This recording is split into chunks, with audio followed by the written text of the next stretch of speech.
राधे राधे आप सभी को। बहुत लोग अपने जीवन में कुछ घटी हुई घटनाएं बताते हैं। आज मैं भी आपको अपने जीवन में घटी एक घटना बताती हूँ, जिस घटना को मुझे समझने में कम से कम 21-22 साल लग गए। अभी उस टाइम पे मुझे वो कुछ समझ नहीं आ रहा था वो मेरे साथ हुआ क्या था, लेकिन मैंने कोशिश की उसको बहुत सारे लोगों को बताने की, लेकिन किसी से मुझे कोई बहुत मतलब कि सेटिस्फैक्ट्री जवाब नहीं मिला कि वो मेरे साथ क्यों हुआ था, कैसे हुआ था, मुझे नहीं पता। लेकिन आज मैं जब यूट्यूब पे उस अपनी जो मेरे साथ घटना घटित हुई उसको लेकर जब मैं लोगों का एक्सपीरियंस सर्च करती हूँ, कृष्णा की जो पूजा करते हैं, तो तब मुझे थोड़ा समझ में आया कि हाँ, मेरे जीवन में भी कृष्णा आए थे। कहते हैं कि जो भगवान की भक्ति करता है, जो कृष्णा की भक्ति करता है, जिस भी भगवान की कोई भक्ति करते हैं, वो एक बार आपके जीवन में आता ज़रूर है। कृष्णा या भगवान किसी न किसी रूप में आते हैं, आपसे मिलते हैं, लेकिन वो हमारे ऊपर निर्भर होता है कि हम उन्हें पहचान पाते हैं कि नहीं पहचान पाते। अब मैं आपको एक कहानी सुनाने जा रही जो मेरे साथ सत्य में घटित हुई। जब मैं 21 या 22 वर्ष की थी, तब मैं किसी के साथ, हमारे पड़ोस में ही एक दीदी थी, मैं उनके साथ मथुरा वृंदावन गई।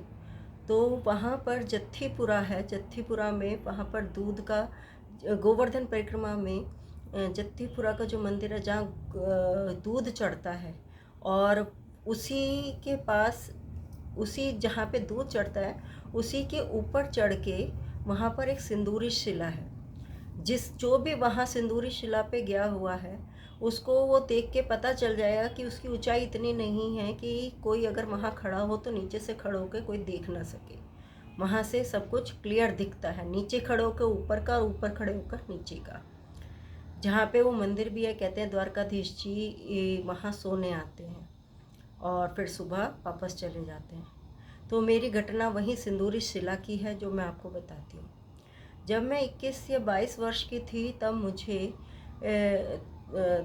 मतलब मैं कृष्ण भक्ति में तब लगी, तब मुझे थोड़ा सा कृष्ण भक्ति में मैं आई थी, मुझे किसी ने बताया कृष्ण भक्ति का। उस वक्त मैं मतलब कृष्ण को खोज रही थी, मैं कृष्ण को समझ रही थी। तो उसके बाद किसी ने मुझे बताया कि वहाँ ऊपर एक सिंदूरी शिला है, वहाँ पे कहते हैं कि कृष्ण ने राधा को मांग भरी थी।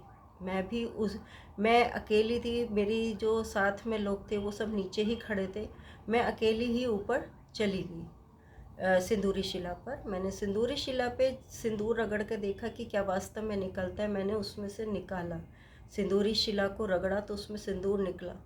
तो मैंने मन ही मन सोचा, बड़े भाव से सोचा कि काश मुझे कृष्ण जो हैं वो मुझे पति रूप में प्राप्त हो जाए।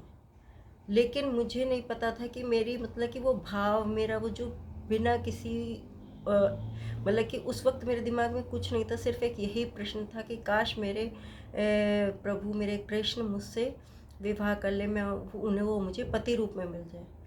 तभी एक वहाँ पे 15-16 साल का लड़का आता है अचानक से, मुझे नहीं पता कहाँ से, क्योंकि जिस वक्त मैं वहाँ थी वहाँ पे कोई भी नहीं था, कोई भी नहीं था। और वहाँ पे पता नहीं कहाँ से अचानक एक वो 15-16 साल का लड़का और एक गाय, बड़ी गाय थी और उसके साथ एक छोटी गाय थी, वो आ गए। मैंने मतलब कि पहले तो मुझे इस चीज़ का कि ये कहाँ से आए, फिर भी मेरे को लगा कि शायद कहीं से आ गए होंगे, मुझे नहीं पता है रास्ते वगैरह, तो आ गए होंगे।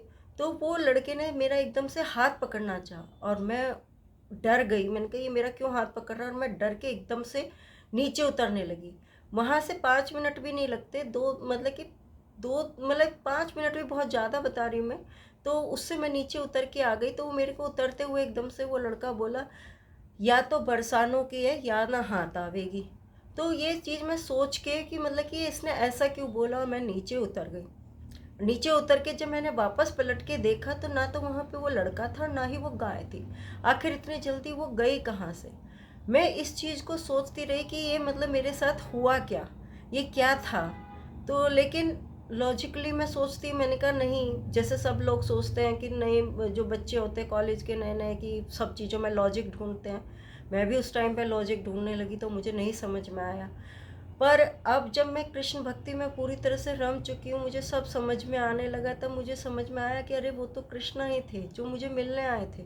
और आज के टाइम में जब उन्होंने, और ये जो बात उन्होंने बोली, या तो बरसानों की है, हाथ ना हाथ आएगी, ये मुझे बात अब समझ में आई। क्योंकि जो आज प्रेमानंद जी महाराज आते हैं यूट्यूब पे, मोस्ट प्रॉब्ली सबने देखा होगा उनको, तो उन्होंने मतलब कि राधा नाम का मैंने उनको गुरु माना, और उनका दिए हुआ मैंने उनको गुरु मान लिया, और उनकी दी हुई राधा नाम का मैं जप करना स्टार्ट कर दिया।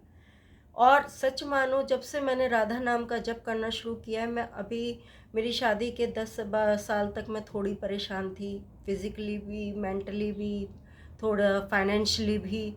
लेकिन जब मुझे प्रेमानंद महाराज जी ने कहा कि आप राधा नाम जप करो, उन्होंने टीवी में ही बताया, मैं टीवी पे, यूट्यूब पे ही उनका वो देखती हूँ, तो मैंने फिर सब कुछ उनके ऊपर छोड़ दिया, राधा रानी के ऊपर, कि अब राधा रानी मैं कुछ नहीं कर पा रही हूँ, अब जो है सब आपका ही है, ये घर आपका, सब चीज़। आप विश्वास मानिए कि मेरा जो घर है, मतलब मैं विश्वास नहीं कर पा रही कि मतलब मेरा घर इतना घर भर गया, मेरे मेंटली टेंशन चली गई, मैं फिजिकली ठीक हूँ, मैं हर तरीके से ठीक हूँ, मैं आज बहुत खुश हूँ। इसीलिए मैं चाहती हूँ कि मैं आज अपना एक्सपीरियंस आपके साथ शेयर किया। राधे राधे।